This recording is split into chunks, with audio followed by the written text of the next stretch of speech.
एक महत्त्वाची बातमी आहे। उज्ज्वल निकम यांचं जळगाव रेल्वे स्थानकात जंगी स्वागत करण्यात आलंय।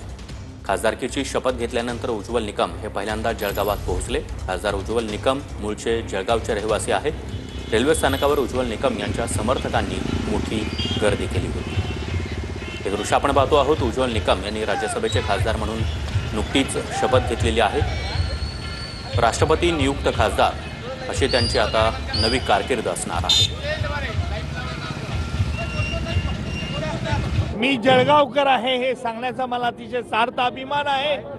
मराठी माझी मातृभाषा आहे आणि ह्या जिल्ह्याच्या उन्नतीसाठी मी राज्यसभेत राष्ट्रपतींचा नामनिर्देशित सभासद म्हणून हा जिल्हा आणखी कसा प्रगतीला नेता येईल याचं सतत मी चिंतन करणार आहे, अशी जळगावकरांना ग्वाही देतो। साहेब, आपण नक्कीच देशभर काम केलेलं आहे, परंतु जी जळगावची जी नाळ आहे ती अजूनही जोडून ठेवलेली आहे। काय सांगाल? निश्चित मला संपूर्ण देशामध्ये मी जळगावचं असं म्हणूनच ओळखलं जातं।